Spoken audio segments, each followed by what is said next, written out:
Hello, and welcome to another Write Book Company Author Talk. And today I'm absolutely delighted to be spending some time with someone I've known for many, many years and who has actually published a couple of books with us over the years. Fiona Hudson-Kelly has started, grown, and sold 2 tech companies for tens of millions of pounds. After an early business failure, Fiona discovered the winning formula, success, and shares her secrets in her latest book, Grow and Sell Your Startup. Welcome to you, Fiona. Lovely to have you with us today. Thank you for coming along. Hello, Sue. Thank you for inviting me. It's a pleasure. I'm just gonna read a little bit of the back cover because I think it's a great introduction to our chat today. So, on the cover, it says, if you want to start, scale, and sell your own company, Grow and Sell Your Startup is packed with the inspiration, information, and practical advice you need to do it successfully and achieve an exit that's right for you. When you're immersed in the excitement of starting a business, the thought of selling it can seem like a distant dream. But what if that dream could come true and you could sell your business for millions? And that indeed is what you have done. It is, Sue, yes. And not once but twice, actually, although Right. of course so there's a lot of riches here to be dug into, because I know you are indeed a highly successful entrepreneur, and you've written this book to share this amazing journey that you've been on and the lessons that you've learned. I mean, one of the things that strikes me about what I've learned from you and your book is that whole notion of, that in a way you've written a book that you would have liked to have had right back at the beginning. Yes. Because we alluded to in the introduction, the first business may not have been the biggest. I'm not sure that I would have called it a failure, but it wasn't quite as successful as the others that you've done. Tell us a little bit about that, Fiona. What do you think is the kind of key to perhaps embracing some of the lessons in your book and getting it right the first time? You're right, Sue, and that's spanned quite a long period of time. So a lot's changed in those 30 years. The internet's happened from when I had my first business. We've got a lot more support around a better ecosystem for entrepreneurs now. It's quite cool to be an entrepreneur. We've got 6 million at the start of 2023, so it's phenomenally grown. But part of it has been very lonely as well. So, I'm a rare breed. Is successful solo founders, successful female founders are a rare breed. Less just generally trying to inspire people to grow their business. Less than 1% employ more than 50 people. So that's 26,000 out of 6 million businesses. And even, there's less than 10 solo female tech founders that I've met that have successfully exited their business for millions. Now, there might be more than 10 of us around, Sue, in the UK. I just haven't met them yet. Solo female tech founders. Yes. So we're a rare breed, and I hope this will change. We are seeing, more tech entrepreneurs emerge, more female tech entrepreneurs emerge. Although even today, less than 2% get funding. Wow. So the inspiration for the book really was that it's taken me a long time and a lonely route to figure out some of these success formulas. Indeed. I mean, and one of the things I know that you talk about a lot is, most of us probably, we go into business partly because we want to have that control. We don't necessarily, we're the kind of people who perhaps feel we need autonomy. We want to be able to do our own thing, to build our own thing. We rarely think about that end game piece. We rarely think about what it is that we need to do, or what we might need to think about if we are. It's maybe not even to be about tens of millions, but it may be about being able to leave the business in the future with just something to save for ourselves, with with some money in the bank, with a pension or whatever it is, and I know that one of the things you're very keen on helping us think about, and you talk a lot in the book about this, is thinking about that exit plan right from the very start. Yes, you're right. So starting with the end in mind. I mean, I do want to say that a lifestyle business is okay. We're not going to get from 1% to 95%. For many people, the benchmark is, can I earn a similar sort of salary as if I was employed, but have the autonomy to choose the hours that I work, the work that I do, and who I do it with? And that is okay. That's always going to be the backbone. But for some people, they don't have those role models to inspire the ambition. And what happens when you create a business with the end in mind at the start is you physically detach yourself from this company that you're creating. So instead of you thinking of it as an extension of you, your baby, you completely... you have a completely different mindset in terms of how you structure the business, how you... the culture that you put in place in the business, how you make sure that you're not the font of all knowledge in the business. So starting with the end in mind is quite a different way of thinking about being an entrepreneur. And when you first get going, you're so worried about just making money. You don't even think about whether they're the right type of customers for you and the right type of pricing. And you're very often just chasing revenue. You don't even think about, am I actually making any money? So it's incredibly important, I think, that if you do want to have this ambition to grow the business, that you detach right from the start.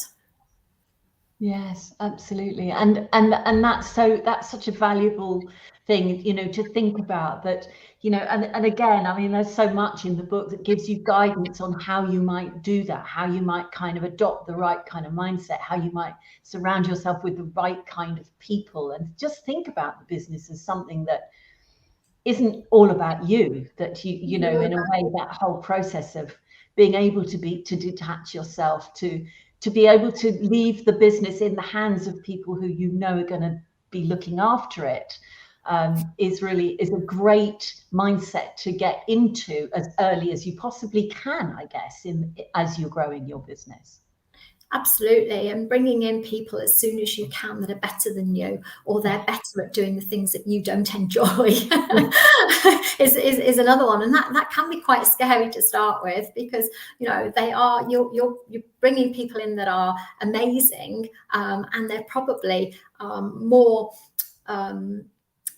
competent than what you need them for initially, but you're bringing them in so that you'll grow with they'll grow with the business. And that could be quite a scary thought, because you have to incentivize them quite often. You can't afford the big salaries. They may have come from big companies, so you have to incentivize them with better work-life balance and a cultural autonomy and decision making that they can do, and how they can influence the growth of the business. So getting those few people around you to start with, and not holding on to it all yourself, I think is one of the fundamental success factors in detaching yourself from your business. And also, so sort of looking back, and I've just been reading the book again. It's a brilliant book. And I do get people. I've invested in a young solo founder. I've invested nearly £1 million of my own money in 7 early stage businesses. And one of the female founders, she just messaged me all over the weekend, and I can't put it down, Fiona. It's absolutely amazing. This is just what I needed. But I think one of the things in this early stage phase is thinking about not just anybody can start a business and anybody can make a living from a business. But if you want to grow a business, sell a business, and have a profitable business that's sustainable over a long period of time, you've got to really think about, well, what problem am I solving and who am I solving that problem for? And is that problem painful enough that they're going to pay me enough money that I'm going to make a good profit from them? And just keeping that line of sight. And I think that, you know, many people, when they're starting a business, they just take any projects on to get going with. They'll take any customers on. And in my book, that's one of the rookie errors, is really being very, very clear. Who are you targeting and why? What do they look like? What does that customer persona look like? What message am I going to get to them, and where do they hang out? And it just saves you a huge amount of time and effort chasing anything and everything that comes along. I think that's such a good point. And you know, I was looking at the book myself, and just what jumped out at me was a story that that you told about one stage, sort of, I don't know, a few years into the Smart Assessor, when you were actually approached by one of your colleagues. One of your team had come to you and said, you know, we've got an opportunity to do some work with a whole new bunch of people. Yeah. And you said, no, we're not doing it. And the temptation must have been huge to kind of take on this huge, but you knew that this was taking you away from your sweet spot, from that painful problem that you were solving for those particular people. And that must have taken a lot of guts to turn that business away. Yes, it did, but we were true to ourselves, because we probably would have never done it very well. We probably have not made money at it. We probably would have neglected our existing customers by doing something that wasn't in our DNA and something that wasn't our superpower and we weren't brilliant at.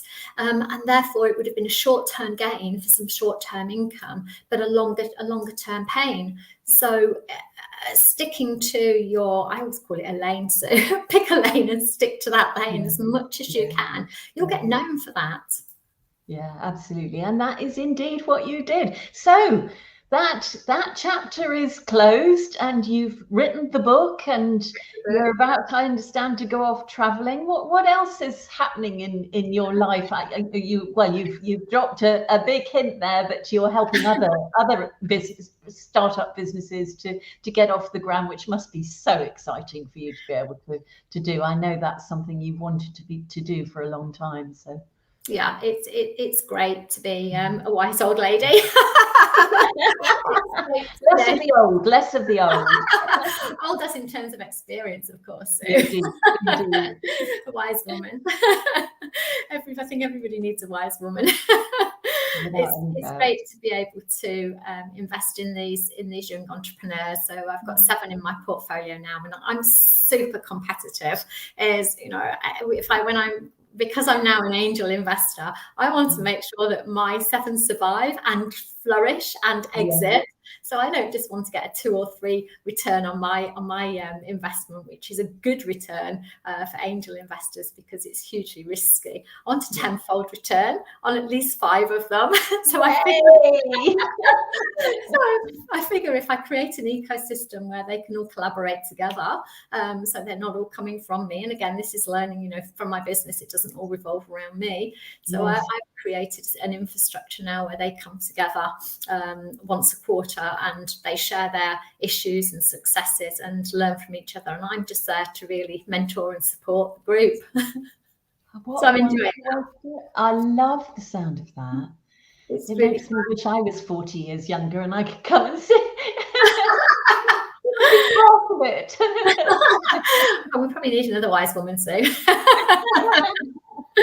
Amazing. Oh, that's great. And so tell us a little bit about your experience of writing the book. You know, what drove you? I mean, actually, of course, it's not the only one, because as I said earlier, this was the one that we did with you right in the middle of you building that wonderful company that you then went on to sell. And this was a very niche book. Perhaps you could tell us a little bit about what happened with this book.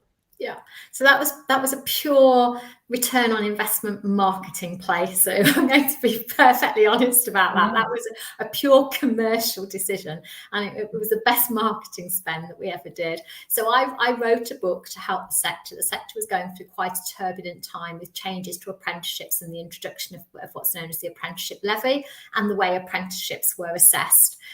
Rather than it being assessed continuously, they had an endpoint examination. So there's a lot of change taking place in our world, and I wanted to write a book that would inspire principals and leaders of public sector, public funded organisations, colleges and universities, that they could engage and embrace this change, this tidal wave that was coming across for them, and think like a small startup. So the whole process was around giving them some entrepreneurial magic formula to one. But the reason why I did that, I mean, I could have done that in a webinar, so I could have done that with blog posts. The reason why I did that is I wanted to have something that was credible, to be able to present to my audience. And we had things like, we had book signing events, we had people queuing up to come and have a book and have it signed by the author. And it set us apart from our competitors. So our competitors were all doing the webinars, they were all doing the social media, they were all doing the blogs, etc., etc., etc. Not one of them had written a book. And it just made us stand out. And we sent them out, we gifted them, we put little notes on when we gifted them, we had book signing events, we had the books that were passed on, and it was the most fantastic single investment in marketing that we made. I would say it was transformational. Wow. So that little book has been part of putting all those millions in that bank account, you'd say, 100%. Without any doubt. Yeah. Isn't that great? What a lovely story. And absolutely, you know, it's so lovely when people see that books can be part of that telling that story, of that creating that difference and making, you know, standing out from your competitors in that way. Yeah. Really, really great. And think about it, Sue, is we could have done ebooks as well, but think about it. When do you actually throw a book away? Yeah, not very often, do we? Not very often. If you've read it, you might gift it and pass it on. Yes. If a book comes nicely packaged into the you know, on your desk, it's your PA isn't going to throw it away. You're going to know who that author is, and you're most likely going to at least glance through and read it and keep it on your bookshelf. Somebody else comes into your office and notices that book, so it has a real long tail in terms of return on the investment and credibility. It gives you and your brand that credibility. Yes, there's no doubt about it. We respect people who publish books in a way that, you know, even if we never get round to reading the book, we remember the name of the person who's written the book, and it's all part of that respect and credibility, as you say. Kudos, really. Yeah, it's a really good commercial investment in marketing, I think, if you're running a business and you want to stand out from the crowd. Yeah. And this one, the more recent one just came out this year. You know, what was behind your decision to do this book? Because it's probably slightly different. Well, definitely a different reason this time. Yeah. The entrepreneurial roller coaster is pretty painful, like most things that are worth achieving. Yeah. But once we've done them, you quickly forget the pain. I remember cycling from London to Paris in 4 days, and I thought, I am never getting on a bike again. I remember climbing Kilimanjaro and think I'm never climbing up more than 5,000 meters again. So we forget the pain, and I wanted to make sure I captured it and documented it while it was still fresh in my mind, before I'd forgotten too much about, you know, the ups and the downs of that entrepreneurial roller coaster. So that was the main reason for doing it so quickly after I sold. And I wanted to make sure as well that I was telling it in a way that was authentic and relevant. So I wanted to link it to my own personal experiences. So rather than writing an academic book on, you know, how to grow and sell a startup, I wanted it to come from the heart of all of those things that I'd learned. And I've also included other people's experiences in there as well, warts and all. To help. It's almost like a handbook. It's almost the handbook of, if you want to grow your startup and sell your startup, this is not the only way, but this is a great way of how to do it. Yeah, absolutely. And with that authentic and true story, not only of yours, which is of course at the heart of it, and enormously valuable that you've chosen to share, but also those other stories. You've been and talked to other entrepreneurs and captured their stories too at relevant moments throughout the book. I can highly recommend it to anyone who is interested in growing and potentially in selling their business in the future at some point. It is absolutely packed with value for you. So grab a copy either at our website, Right Book Press, or any good bookshop, as they say. And so here we are. You're in the next stage of your journey, and I'm wondering, what's coming next for Fiona? I think you're just about to go off on your travels, are you not? I am. I'm taking a gap year that I never got when I was a youngster. I'm going to be traveling the world and doing some volunteering and coming up with my next big idea. So I'm working on creating a metaverse for entrepreneurs where they can experiment and explore pitching to investors, etc., in the metaverse to reduce some of the pain points when they do it in their own company. So that's one of the projects I'm working on while I'll be traveling. Very exciting. I can't wait to see what's going to come next, Fiona. And if you want to get in touch with Fiona, please do. Well, you may find that she's off on her travels fairly shortly, but her website is there on the screen. Fiona Hudson-Kelly. Be online. The world's connected now.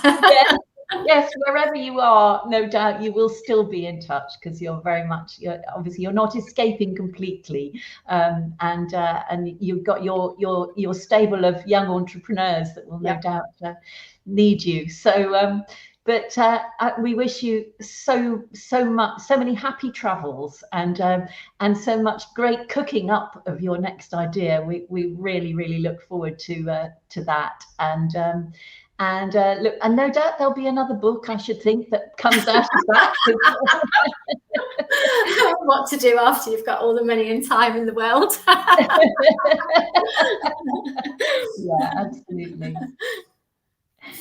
Thank you, Fiona. Thank you so much. It's been really lovely to spend some time with you today.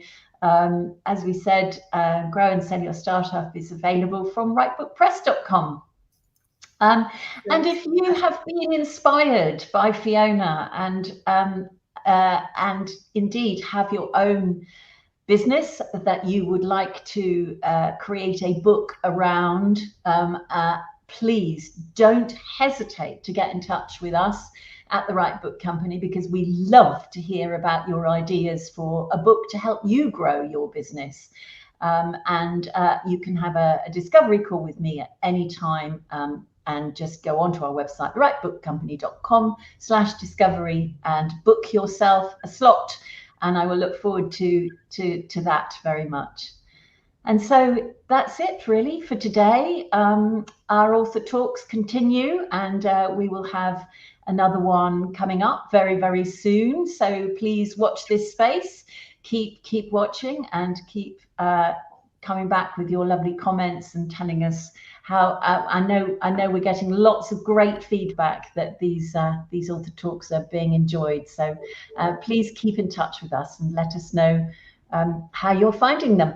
Thank you so much, Fiona. Thank you.